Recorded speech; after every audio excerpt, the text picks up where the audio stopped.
Assalamualaikum warahmatullahi wabarakatuh. Selamat pagi pemirsa. Selamat pagi juga Kevin dan Halo juga Lina, pemirsa. apa kabar pagi hari ini? Baik sekali dong pastinya Kevin. Waduh, luar biasa, harus semangat untuk mengawali hari ya. Betul sekali. Dan pemirsa, selain 3 berita tadi, kami juga hadir dengan beragam informasi menarik lainnya. Bersama saya, Kevin Pakan. Dan saya Lina Iyasya, inilah Lintas Ainis Pagi selengkapnya.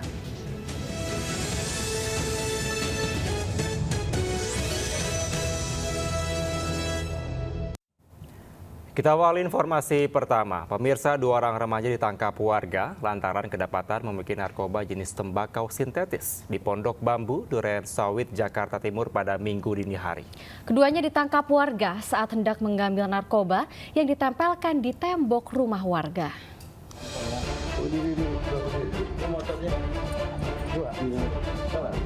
Kedua remaja AM dan RHM ini tak berkutik saat ditangkap warga di Jalan Pahlawan Revolusi, Gang Uswatun Hasanah, Pondok Bambu, Duren Sawit, Jakarta Timur. Remaja ini ditangkap warga lantaran hendak mengambil narkoba di lokasi yang sudah ditentukan oleh si bandar. Transaksi narkoba ini dikenal sebagai sistem tempel tembok rumah warga. Mendapatkan laporan warga, petugas Puser Polsek Duren Sawit segera menginterogasi kedua remaja yang mengaku barang bukti narkoba jenis tembakau sintetis ini dibeli melalui media sosial. Tawan ambil narkoba. Narkoba jenis apa Pak RT? Namanya sintek. Berapa banyak? Tadi ada tiga paket kecil. Ya. Ditaruh di mana dia? Taruh di dekat kuburan situ, di atas tembok kayak gitu. Dia anak mana? Pengakuannya anak condet. Condet. Jadi bukan kita nggak kenal juga.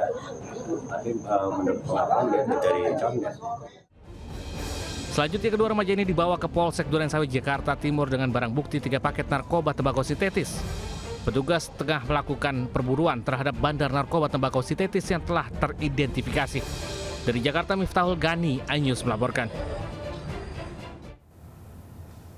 Pemirsa, seorang siswa kelas 8 di Madrasah Sanawiyah Negeri di Kabupaten Semarang, Jawa Tengah menjadi korban perundungan teman sekelasnya. Ya, korban disetrika di bagian dada dan lengan hingga alami luka bakar serius. Aksi perundungan terjadi diduga saling ejek dengan memanggil nama orang tua.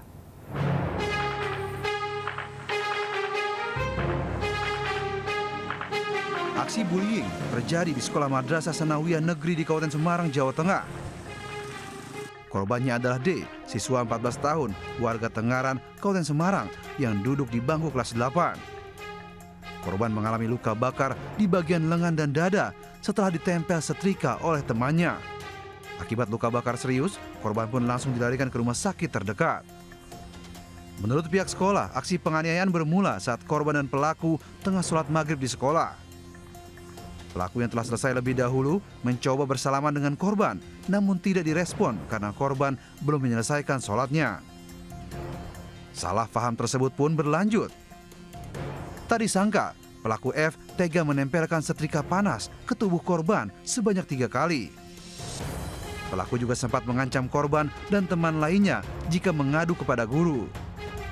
Penganiayaan juga dipicu aksi saling ejek antar keduanya dengan memanggil nama orang tua. Betul, disetrika Pak. Ada 3 titik, yaitu lengan sebelah kanan, kemudian ujung dada sebelah kiri dan tengah. Saling ejek-ejekan, saling memanggil nama ibu gitu aja. Kini pihak orang tua korban telah melapor ke Polres Semarang dan kasusnya masih dalam penyidikan. Dari Kabupaten Semarang, Jawa Tengah, Lurisa Lulu melaporkan. Aksi pencurian tabung gas 3 kg di depan sebuah warung kelontong di Kelurahan Wates, Kabupaten Kulon Progo, Yogyakarta terekam oleh kamera CCTV. Ya, pelaku beraksi seorang diri dan berhasil menggondol 5 buah tabung gas.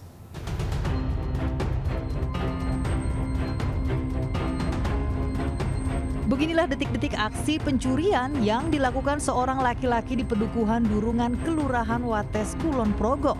Dalam rekaman CCTV, pelaku menggunakan sepeda motor metik mengambil tabung gas secara berulang yang diletakkan sang pemilik di depan warung. Pelaku yang beraksi seorang diri berhasil mengambil 5 buah tabung gas. Menurut warga, awalnya tak menaruh curiga terhadap pelaku yang dikira pembeli. Warga baru curiga setelah pelaku secara bolak-balik mengambil tabung gas tersebut.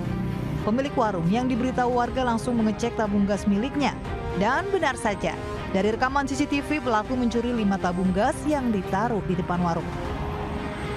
Lihat sekali ngambil dari arah sana kawan, langsung ke sana ambil satu, langsung ke atas belok kiri. Itu naik apa ini? Naik Motor. Kemudian pemilik warung melaporkan ke Polres Kulon Progo dan berdasarkan hasil pemeriksaan CCTV dan penyelidikan lebih lanjut, Satreskrim Polres Kulon Progo berhasil mengamankan pelaku inisial ASA dan saat ini sedang dalam pemeriksaan Satreskrim Polres Kulon Progo. Polisi mengimbau agar warga waspada dan mengawasi barang berharga miliknya agar tidak terjadi aksi pencurian. Dari Kabupaten Kulon Progo, Yogyakarta, Budi Utomo, iNews melaporkan. Pesawat latih jatuh di BSD Serpong, Tangerang Selatan, menewaskan 3 korban. Polisi menyatakan saat pesawat jatuh sedang terjadi hujan lebat.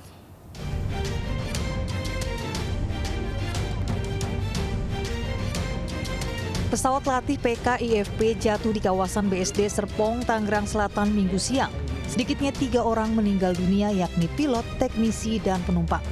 Saat kejadian, pesawat dalam penerbangan ke landasan Pondok Cabe dari Tanjung Lesung. Badan pesawat nampak hancur terutama di bagian depan. Sementara kondisi badan pesawat terbelah 2. Pesawat yang jatuh ini berasal dari Indonesia Flying Club, bukan pesawat dari sekolah penerbangan. Sebelumnya pesawat PKIFP sempat hilang kontak sebelum jatuh di BSD City. Petugas butuh kehati-hatian dalam mengevakuasi 2 korban yang terjepit di dalam pesawat. Sementara 1 korban tergeletak di luar pesawat. Sekarang 3 jenazah tersebut dibawa ke Rumah Sakit Kramat Jati Polri untuk melaksanakan identifikasi. Untuk sekarang kita serahkan kepada KNKT untuk melaksanakan identifikasi tentang kejadian kecelakaan tersebut. Untuk kejadian hujan lebat pada 14.00 WIB. Kondisi tubuh utuh ketiga-tiganya. Makanya kami terjebak di dalam pesawat berapa orang? Ya, untuk yang di dalam pesawat ada 2, yang 1 di luar. Jadi yang agak sulit ini yang di dalam pesawat karena perlu kehati-hatian karena supaya tidak utuh lah istilahnya ya. 3 mobil ambulans disiagakan di lokasi untuk mengevakuasi korban ke RS Polri Jakarta. KNKT pun tengah menyelidiki penyebab pasti kecelakaan pesawat. Dari Tangerang Selatan, Banten, tim Liputan iNews melaporkan. Sementara pemirsa, 3 jenazah pesawat latih Indonesia Flying Club sudah berada di RS Polri Kramat Jati, Jakarta Timur. Ketiga jenazah langsung dalam proses identifikasi di ruang instalasi kedokteran forensik Rumah Sakit Polri.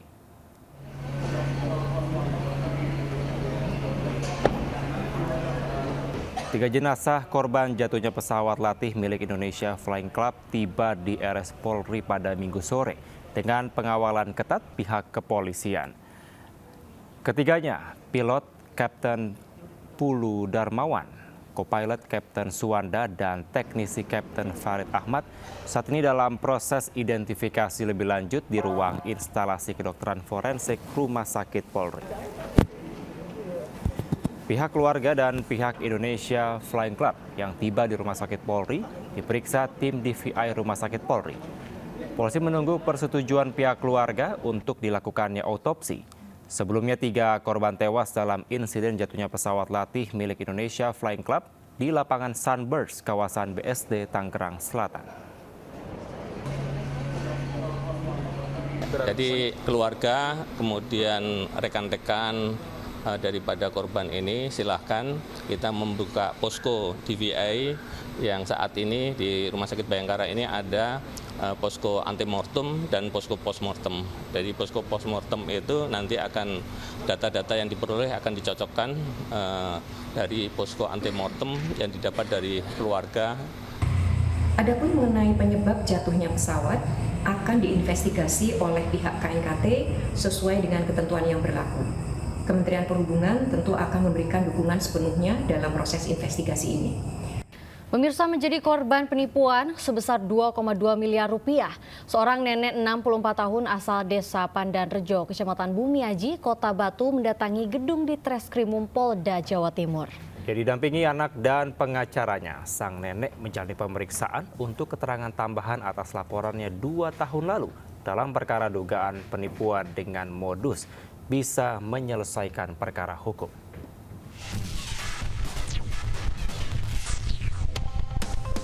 Ulafiah, 64 tahun, seorang nenek asal desa Pandanrejo, Kecamatan Bumi Aji, Kota Batu, didampingi anak dan kuasa hukumnya mendatangi gedung Ditreskrim Polda Jatim. Nenek Ulaifah akan memberikan keterangan tambahan atas perkara dugaan penipuan dengan 2 terlapor yang merugikan sang nenek senilai 2,2 miliar serta 2 sertifikat rumah.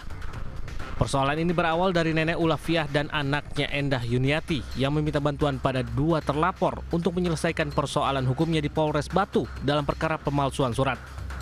Dalam perjalanannya, 2 terlapor meminta sejumlah uang dan menjanjikan perkara sang nenek bisa diterbitkan SP3. Namun setelah menerima uang senilai 2,2 miliar, perkara justru berlanjut ke pengadilan. Beruntung sang nenek divonis tidak bersalah dalam perkara tersebut. Karena Bu Lavia ini ada laporan di Polres Batu terkait sama pemalsuan surat. Nah, lalu beliau pernah merasa takut, lalu meminta anaknya ini untuk siapa yang mencari yang bisa menangani perkara ini. Lalu ditemulah dengan yang bernama Saji itu. Takut, tambah situ kalau minta uang, saya mau dipukuli kalau nggak kasih. Ya. Oh ya, ada preman juga? Iya, bawa preman. Oh, bawa preman juga? Iya, bawa preman 3. Nenek Ulafiah berharap perkara yang sudah dilaporkan sejak 1,5 tahun lalu bisa menemukan titik terang dengan ditingkatnya status hukum dari penyelidikan ke tingkat penyidikan.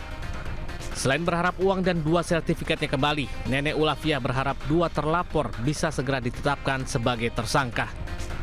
Dari Surabaya, Jawa Timur, Hari Tambayong, iNews melaporkan. Pemirsa, polisi gerebek gudang penyimpanan benih udang lobster ilegal bernilai 35 miliar rupiah di Provinsi Kepulauan Bangka Belitung. Dalam penggerebekan tersebut, pemirsa, 10 orang diamankan dan ditetapkan sebagai tersangka.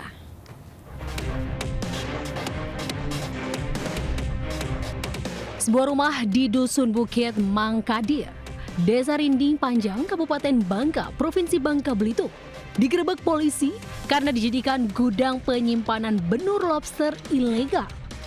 Polisi menangkap 10 orang tersangka dan menyita 177.600 benih lobster yang tersebar di beberapa kolam dan puluhan kotak penyimpanan yang ditaksir bernilai 35 miliar rupiah. Pelaku berencana menyelundupkan ratusan benih lobster ini ke luar negeri melalui Bangka Belitung. Modus pelaku penyelundupan baby lobster dari Pulau Bangka menuju Singapura menggunakan kapal cepat. Dari tangan pelaku, polisi mengamankan benih lobster sebanyak 37 box styrofoam serta 3 unit mobil pengangkut. Ingin menyampaikan rilis ya hasil penindakan terhadap gudang penyelundupan benih lobster yang beroperasi di wilayah Dusun Bukit Mangkadir, Desa Rinding Panjang. Ke-10 tersangka saat ini diamankan di Polairut Polda Babel untuk pemeriksaan lebih lanjut. Sementara benur sitaan akan dilepas liarkan kembali di perairan Ketawai, Bangka Tengah. Dari Pangkal Pinang, Bangka Belitung, Haryanto, iNews melaporkan. Tugas Samapta Polres Mojokerto menggelar razia minuman keras di sejumlah warung angkringan di Kecamatan Mojosari, Kabupaten Mojokerto. Hasilnya puluhan botol jenis arak ditemukan di salah satu warung angkringan.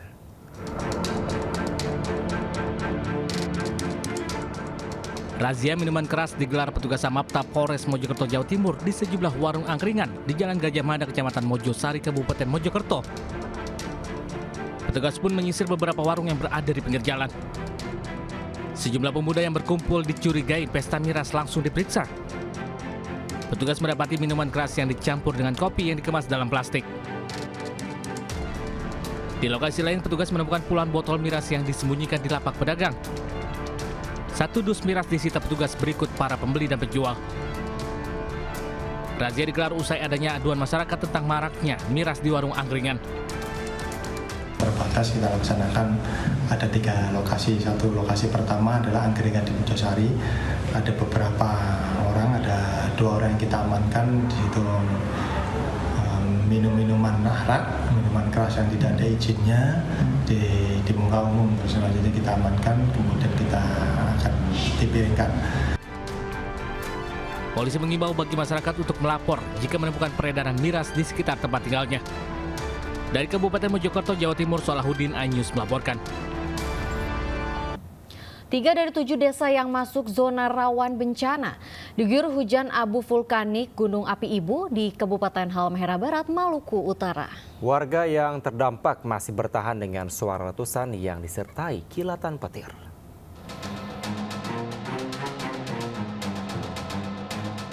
Erupsi Gunung Api Ibu di Kabupaten Halmahera Barat, Maluku Utara berdampak pada Desa Togorebatua, Desa Tolisaur, dan Desa Tuguis yang diguyur hujan abu vulkanik. Letusan yang terekam pos pengamatan Gunung Api Ibu disertai suara gemuruh dan kilatan petir di atas permukaan kawah. Tinggi kolom abu teramati setinggi 4.000 meter di atas puncak bukaan kawah. Kolom abu dengan intensitas tebal condong ke arah barat dan barat laut. Sejumlah warga masih memilih bertahan di rumah meski khawatir dengan suara letusan yang disertai kilatan petir di puncak gunung. Selain itu, tanaman warga juga rusak akibat tertutupi abu vulkanik. Saya dengar kuat sekali, baru dia menyala begitu. Dia menyala, Ada sempat guntur begitu. Sempat takut terus. Memang takut. Takut Kalau tiap malam bagaimana tuh? Kalau malam tuh takut lagi. Terus? Malam lagi begitu tuh ya bunyi begitu sama dengan guntur, sama dengan kilat. Sebagian warga masih bertahan berharap pemerintah dapat segera menyalurkan bantuan seperti masker untuk melindungi diri dari abu vulkanik. Dari Halmahera Barat, Maluku Utara, Ismail Sangaji, iNews melaporkan. Pemirsa, puluhan warga di Kabupaten Brebes, Jawa Tengah mengalami keracunan massal pada Sabtu malam dan masih menjalani perawatan di RSUD Insinyur Soekarno, Ketanggungan. Diduga puluhan warga mengalami keracunan usai menyantap makanan yang dibawa pulang dari sebuah pengajian.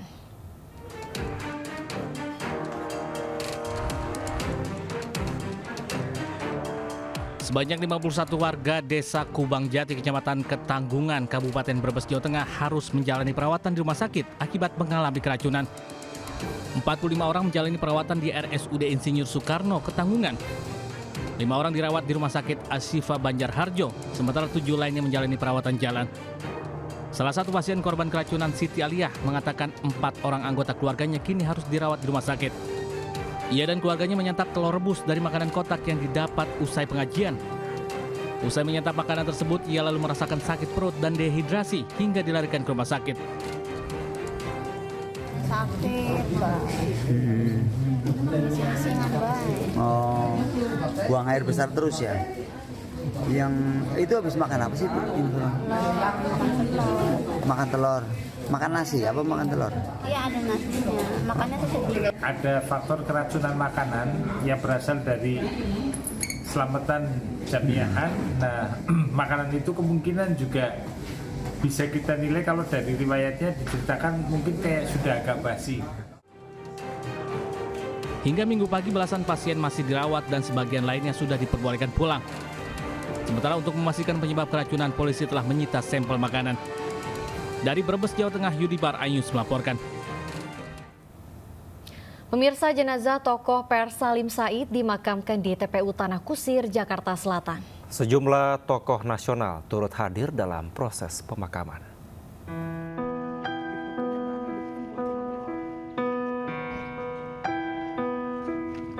Jenazah akademisi sekaligus tokoh pers Salim Said tiba di TPU Tanah Kusir, Jakarta Selatan Minggu siang. Selain istri dan keluarga, beberapa tokoh nasional turut hadir pada proses pemakaman, seperti mantan Ketua Mahkamah Konstitusi Jimli Asidik, mantan Panglima TNI Jenderal Purnawirawan Gatot Nurmantio, hingga ekonom Faisal Basri. Jenazah Salim Said diberangkatkan dari Masjid Al-Akbar, Kecamatan Jatinegara, Jakarta Timur. Profesor Said, yang pernah menjabat sebagai Duta Besar RI untuk Republik Ceko, meninggal dunia pada usia 80 tahun Sabtu malam karena sakit dan sempat dirawat di RSCM. Dari Jakarta, tim liputan iNews melaporkan. Pemirsa, ratusan massa Aliansi Umat Islam Yogyakarta dan Jawa Tengah mendatangi sejumlah restoran cepat saji yang dianggap pro-Israel. Mereka berunjuk rasa dan memasang spanduk berisi ajakan boikot produk pro-Israel serta membakar bendera Israel.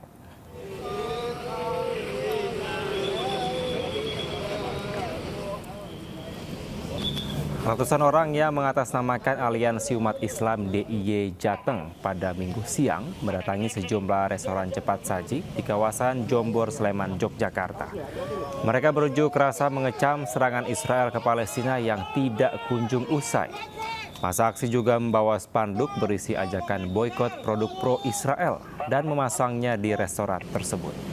Mereka kemudian menginjak-injak dan membakar bendera Israel sebagai bentuk kecaman terhadap negara Zionis tersebut.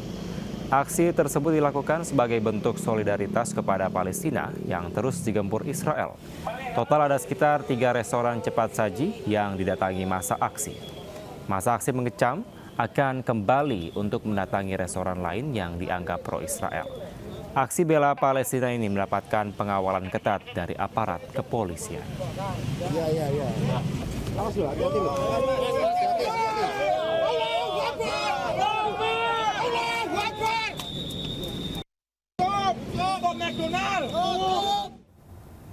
Imbas penutupan tempat pembuangan sampah terpadu atau TPST di Piungan, Bantul, warga langsung menyerbu depo sampah sementara yang dibuka dengan waktu yang terbatas. Ya, pemirsa, selain itu sejumlah ruas jalan protokol juga dipenuhi dengan tumpukan sampah liar.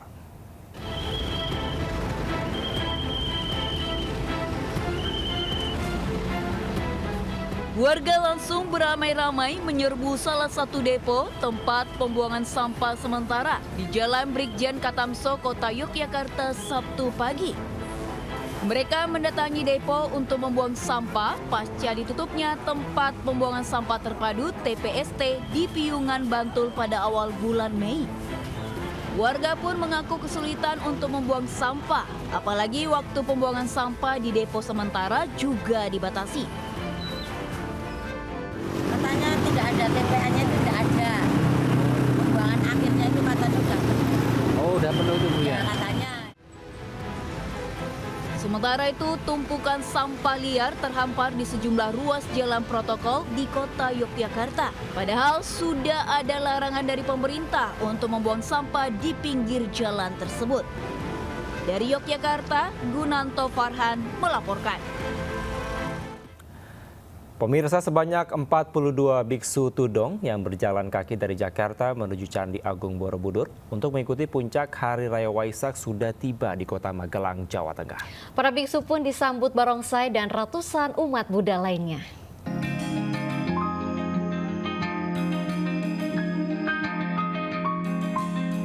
Perjalanan spiritual 44 biksu tudong Minggu siang sudah memasuki gerbang masuk Kota Magelang. Mereka langsung menuju ke kelenteng Liong Hok Bio, Kota Magelang. Kesenian barongsai pun menyambut kedatangan para biksu ini. Sepanjang perjalanan, warga pun sangat antusias menyambut kedatangan biksu tudong yang berasal dari 4 negara, yakni Thailand, Singapura, Malaysia, dan Indonesia. Setelah sampai di kelenteng, para biksu pun langsung mengikuti prosesi basuh kaki air kembang. Biksu tudong pun mengaku senang dengan penyambutan warga dan umat Buddha di sepanjang perjalanan spiritualnya tersebut. 2 tempat, baik sekolah, juga baik masjid yang bersediakan tempat kita untuk istirahat. Setelah itu 7 kilo, kurang lebih 7 kilo, mampir minum 7 kilo, lanjut lagi sampai sore hari ini. Yang akan bantu oleh pihak mungkin keamanan, polisi atau TNI atau pihak panitia semua melancarkan kami. Suka itu maknanya itu kita harus menghormati kepada orang tua, kepada guru, yang itu banget. Seperti sama orang tua kita, itu kita basuh kaki. Kadang-kadang orang tuanya sampai meneteskan air mata. 42 biksu tudong rencananya akan menginap semalam di kelenteng Liong Hok Bio, Kota Magelang. Sebelum melanjutkan perjalanannya hari Senin ini menuju ke Candi Agung Borobudur untuk mengikuti rangkaian prosesi Waisak. Tudong sendiri merupakan ajaran Sang Buddha yakni ritual melepas urusan keduniaan, salah satunya ritual dengan berjalan kaki. Dari Magelang, Jawa Tengah, Puji Hartono, iNews melaporkan. Ya, pemirsa, kita beralih ke informasi lainnya. Nursiah, karyawan yang diduga dikriminalisasi di tempatnya bekerja, divonis 1 tahun 3 bulan dalam sidang putusan di Pengadilan Negeri Jakarta Utara. RPA Partai Perindo yang mendampingi terdakwa tersebut akan mengajukan permohonan pembebasan bersyarat.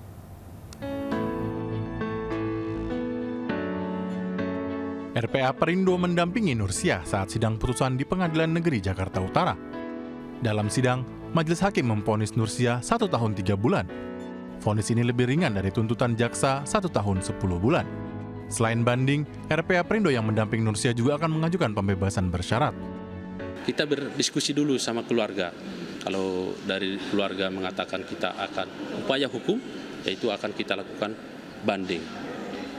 Bagaimana alasan kita banding, yaitu terkait dengan Peraturan Mahkamah Agung nomor 12/024, yaitu keadilan restoratif, bukan untuk pemidanaan atau pembalasan. Ada langkah lagi dari relawan perempuan dan anak Partai Perindo, dan kami akan mengajukan pembebasan bersyarat PB karena dia memiliki anak balita dan ini kan harus didampingi. Di tengah proses hukum yang sedang berjalan, RPA Perindo juga menghadiri undangan mediasi di Sudin Tenaga Kerja Transmigrasi dan Energi Jakarta Utara. Dalam pertemuan, Sudinaker Trans Energi akan segera mengeluarkan nota pemeriksaan untuk memeriksa perusahaan ikan tempat Nursiah bekerja. Bidang pengawasan ingin melihat data yang sudah kami siapkan, dan juga nanti pada hari Senin dari perusahaan juga kami menyiapkan. Artinya kami berharap untuk kita bidang pengawasan ini akan memberikan penilaian yang sebaik-baiknya, sejujur-jujurnya. Pendampingan RPA Perindo ini agar hak-hak Nursiah selama bekerja dapat dipenuhi pihak perusahaan. Dari Jakarta, Nur Aryadin, iNews melaporkan. Ya, Alina dan pemirsa, kita ke informasi selanjutnya nih. Ada Car Free Day di Bundaran Hotel Indonesia Jakarta pada Minggu pagi. Dipadati warga yang antusias menikmati konser grup musik Kahitna yang digelar secara gratis. Ya, Kevin, konser musik gratis ini juga sebagai salah satu rangkaian untuk memeriahkan hari ulang tahun Kota Jakarta ke-497.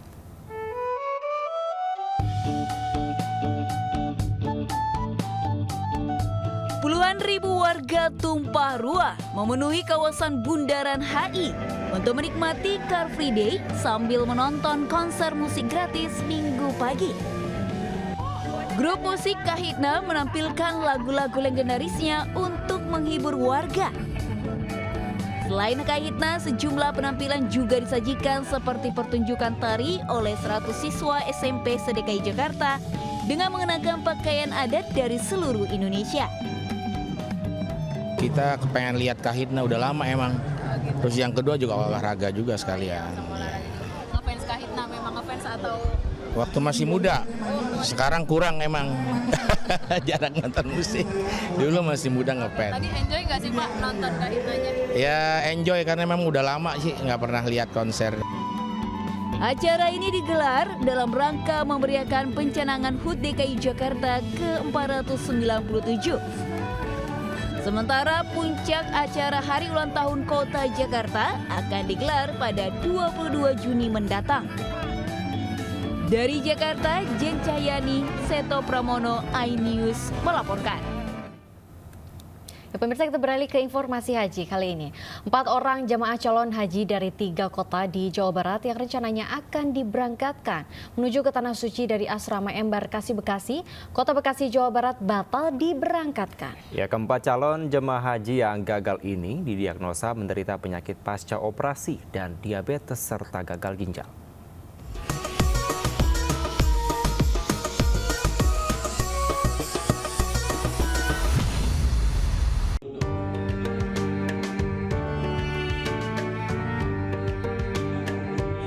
Orang calon jamaah haji yang berasal dari Kabupaten Garut, Kabupaten Bogor, dan Kabupaten Karawang yang keberangkatannya melalui Asrama Haji Embarkasi Bekasi gagal berangkat ke Tanah Suci pada Minggu siang. Keempat calon jamaah haji ini gagal berangkat ke Tanah Suci usai terdiagnosa berbagai penyakit seperti gagal ginjal, diabetes, dan usai menjalani operasi. Menurut petugas medis, mereka dipulangkan ke daerah masing-masing untuk dilakukan pengobatan dan mereka memutuskan untuk berangkat haji pada tahun depan. Sampai saat ini yang gagal berangkat total itu 4 orang.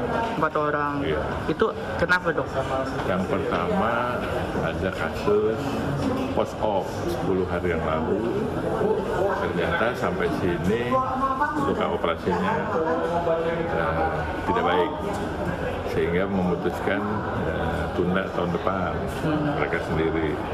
Terus yang kedua ada 2 orang diabetes, sakit gula, ada ulkus, ada nanah di kakinya. Kondisi cuaca yang cukup ekstrim di Arab Saudi membuat calon jamaah haji harus mempersiapkan kesehatan dirinya dengan baik dan harus benar-benar fit kesehatannya. Dari Bekasi, Jawa Barat, Rahmat Hidayat, Ayus melaporkan. Ya, sementara pemirsa, bagi jemaah haji Indonesia membeli oleh-oleh sudah menjadi tradisi. Nah, untuk tidak menghindari kelebihan bagasi di pesawat, pengiriman barang bawaan biasanya dikirim dengan jasa kargo. Ya, barang bawaan jemaah haji tersebut biasanya dikirim terlebih dahulu sebelum mereka pulang haji.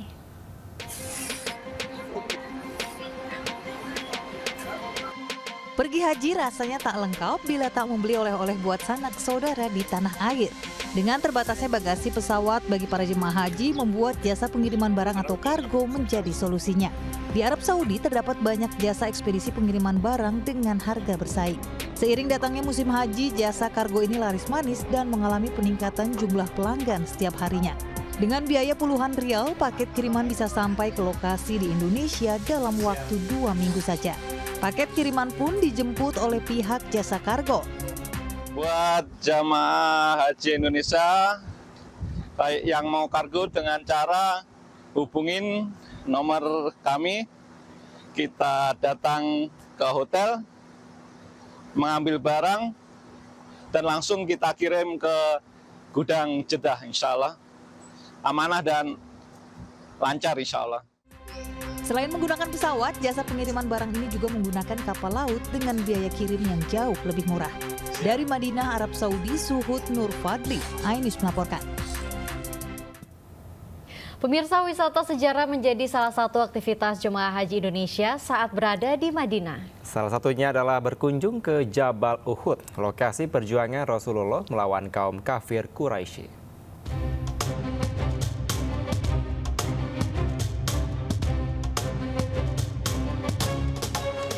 Tak hanya Masjid Nabawi, kota Madinah, Arab Saudi juga memiliki berjuta situs sejarah perjuangan umat Islam.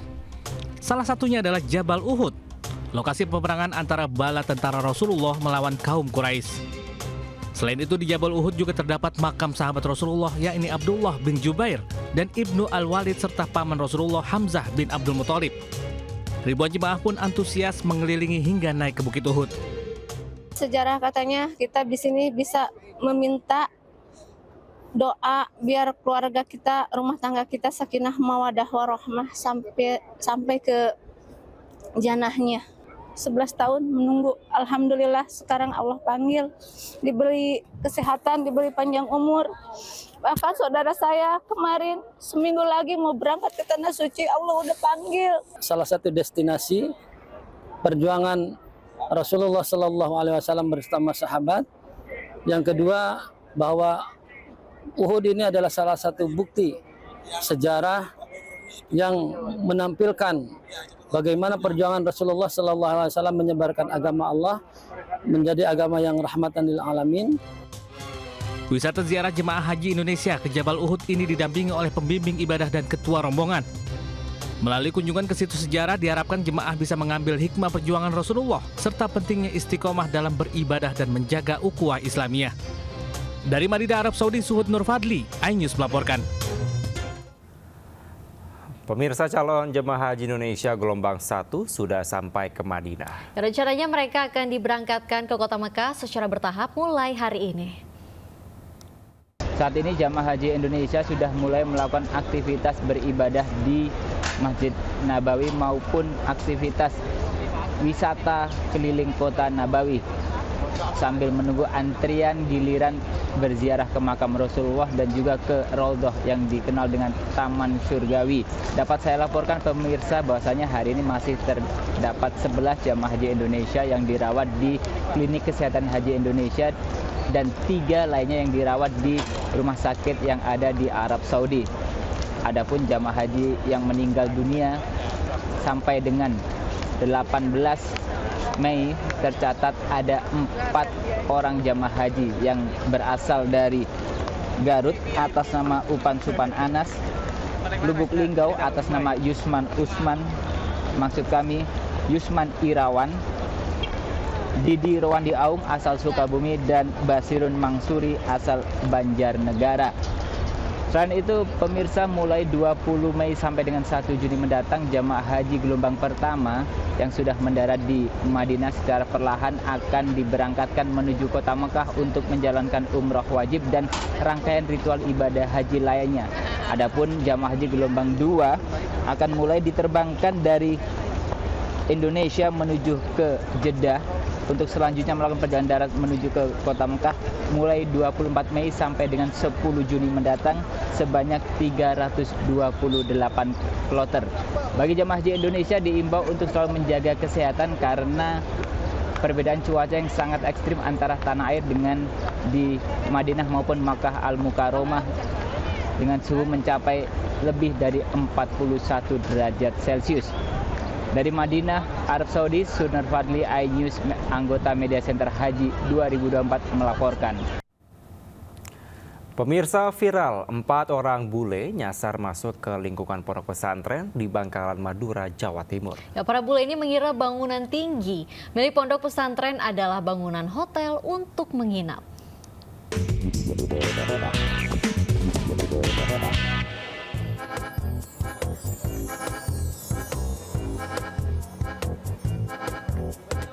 Dari video amatir santri, tampak 4 orang bule ini nyasar memasuki lingkungan pondok pesantren Syekhona Khalil Bangkalan sekitar jam 11 malam. Saat ditanya sejumlah santri yang tengah bertugas jaga keamanan lingkungan, keempat bule tersebut malah kebingungan karena mereka sebenarnya sedang mencari hotel untuk menginap. Bule pun kemudian diarahkan ke lokasi hotel yang hendak mereka tuju sekitar 200 meter dari pondok pesantren.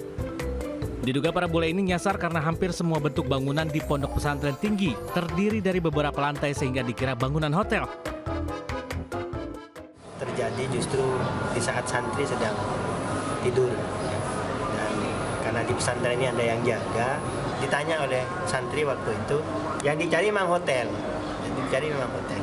Dan ketika lewat di depan pesantren yang bangunannya tinggi, sehingga ya mungkin dianggap dia itu hotel. Sementara pihak pondok pesantren berharap Pemkab Bangkalan segera berbenah di sektor pariwisata, terutama menyediakan guide untuk wisatawan mancanegara sehingga kejadian bule nyasar ini tak terulang lagi. Dari Bangkalan, Jawa Timur, Taufik Sahrawi, iNews melaporkan. Puluhan sepeda motor terjatuh saat melintasi jalan berlumpur di Pandeglang, Banten.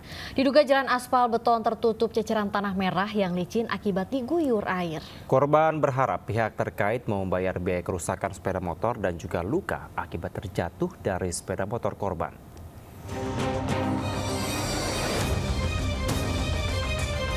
Beginilah video amatir yang merekam detik-detik jatuhnya sejumlah pengendara sepeda motor di Kampung Cimanggis, Desa Cijakan, Kecamatan Bojong, Pandeglang, Banten, Minggu siang. Diduga pengendara sepeda motor tak mampu mengendalikan laju kendaraan karena jalan aspal beton tertutup material tanah merah dan menjadi licin. Tanah merah tersebut diduga berasal dari pengerukan tanah yang dilakukan subkontraktor yang digunakan untuk pembangunan jalan tol Serang Panimbang. Tanah merah tersebut tercecer saat kendaraan truk keluar dari lokasi tambang. Pihak pengelola berusaha membersihkan jalan dengan cara menyemprotkan air ke jalanan. Namun karena padatnya kendaraan, jalan aspal bertanah merah tersebut justru menjadi licin sehingga banyak pengguna jalan yang terjatuh. Terutama kami pengguna roda 2 ataupun motor, harapan kami semua masyarakat ini itu jalan dibersihkan, ditertibkan supaya kita perusahaan juga ada untung dan masyarakat tidak dirugikan, Pak. contoh kerugian kecil. Andai kata itu kan terjadi kayak seperti ada video kemarin itu, terjadi kecelakaan kan rugi masyarakat, Pak. Kalau untuk kelaka sih sebetulnya nggak terlalu parah ya, Pak ya. Cuma ada keplesetan doang, maka kami ya selalu mengarahkan ke pihak korban. Tapi korban nggak parah, Pak. Cuma kepleset gitu aja ya, Pak ya. Warga meminta pertanggungjawaban pihak perusahaan agar segera membersihkan ceceran tanah merah di jalanan. Warga juga meminta biaya pengobatan dan kerusakan sepeda motor, dampak akibat banyaknya kendaraan yang terjatuh di jalan licin tersebut. Dari Pandeglang, Banten, Iskandar Nasution, iNews melaporkan. Iya, Lina dan pemirsa, selanjutnya ada informasi yang unik dari kambing nih, di mana siapa sangka kambing jenis Etawa dapat dijadikan kambing kontes yang nantinya harga kambing dapat terdongkrak tinggi usai memenangkan kontes. Ya, namun untuk menjadi juara, kambing butuh perawatan sehingga terlihat gagah, bersih dengan bulu yang mempesona.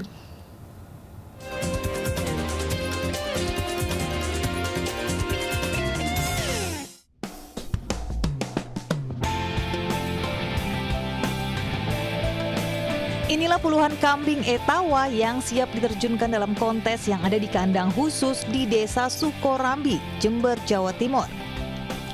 Di tangan Muhammad Nail, kambing-kambing ini mendapatkan perawatan berupa terapi dan asupan makanan khusus untuk menghasilkan kambing dalam kondisi prima. Kambing biasa dimandikan tiap 2 hari sekali dan disisir bulu-bulunya agar senantiasa rapi dan bersih. Terapi dilanjutkan dengan pemijatan dan dibiarkan di ruang terbuka dengan cahaya matahari untuk beberapa saat. Sedangkan untuk makanan, kambing diberikan asupan makanan bergizi dan dedaunan khusus serta beri susu 1 minggu 3 kali. Usai dilakukan terapi, kambing akan menjadi lebih berkualitas dan siap diikutsertakan dalam kontes. Perawatannya cukup dengan makanan yang bergizi dan berkualitas. Dan setiap 2 hari sekali dimandikan dan sering dikasihkan susu setiap 1 minggu 3 kali. Biasanya setelah menang dalam sebuah kontes, kambing milik Muhammad Nail harganya akan melambung tinggi hingga mencapai puluhan juta rupiah. Dari Jember, Jawa Timur, Bambang Sugiarto, iNews melaporkan. Tanah Rencong Aceh, salah satu wilayah di Indonesia yang terkenal dengan kulinernya. Seperti makanan khas lontong pecal bumbu rempah. Ya, benar sekali Lina, ini di mana perpaduan lontong dengan sayur, mie dan juga aneka rempah pilihan yang menciptakan kuliner ini terasa menjadi lezat. Dan berikut liputannya.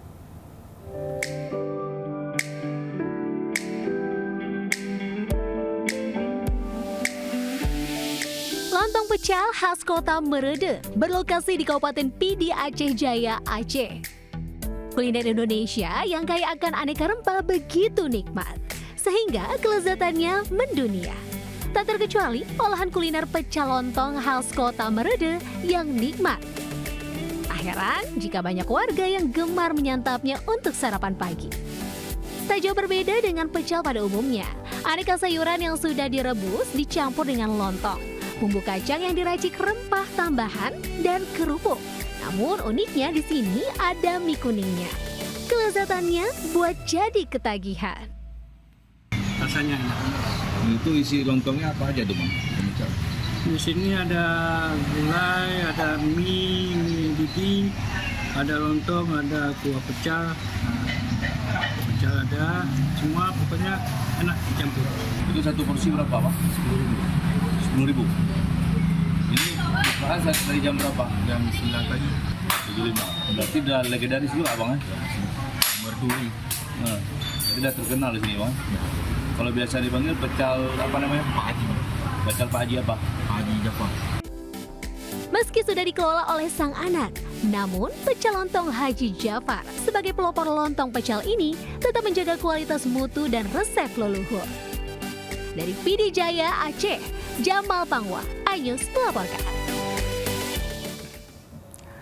Pemirsa, kebersihan sebagian dari iman. Hal ini tercermin dari keseharian tak biasa oleh seorang pemuda di Sukabumi, Jawa Barat yang rela keliling masjid untuk membersihkan tempat wudhu dan juga toilet kotor secara sukarela. Ya, akibat terpujinya aksinya tersebut, pemuda penjual tahu gejrot itu viral di media sosial.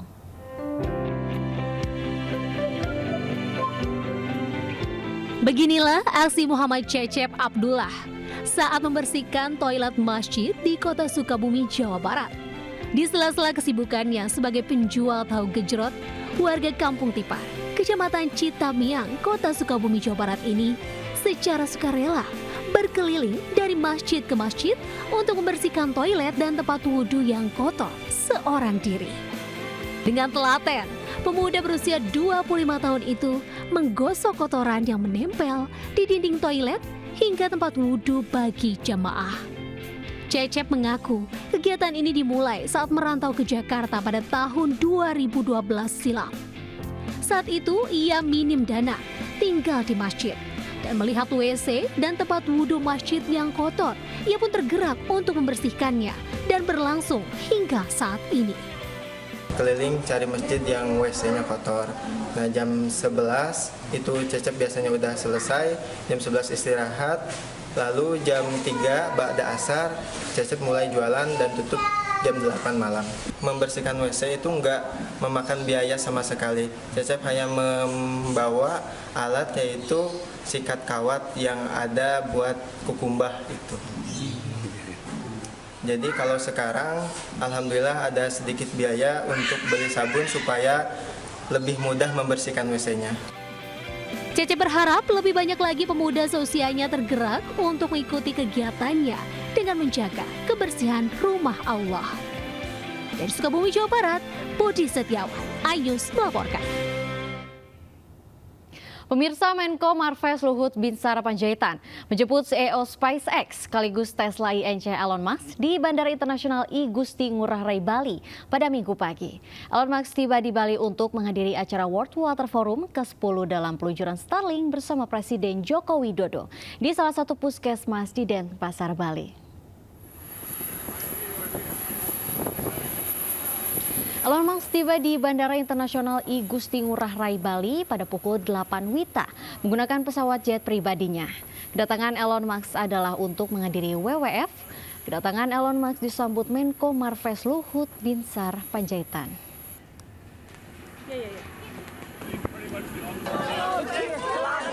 Elon Musk meresmikan pemasangan layanan internet Starlink di puskesmas pendamping I Sumarta Kelot dan Pasar pada Minggu sore bersama sejumlah menteri. Layanan internet Starlink diakui mampu menjangkau hingga pelosok Indonesia. Kerjasama ini sebagai bentuk pemerataan di seluruh provinsi di Indonesia yang akan terintegrasi dengan pelayanan kesehatan dan pendidikan, sehingga kedua layanan ini diharapkan dapat terus meningkat. Because if the healthcare facilities have money, this is the most challenging one. If you can access the internet, then you can learn anything, and you can also sell your goods and services worldwide. So I think it's going to be incredibly beneficial, especially to remote communities. Pemirsa, informasi tadi sekaligus menutup Lintas iNews pagi hari ini. Saya Aulina Iyasya. Dan saya Kevin Pakan. Selamat pagi, selamat beraktivitas. Wassalamualaikum warahmatullahi wabarakatuh.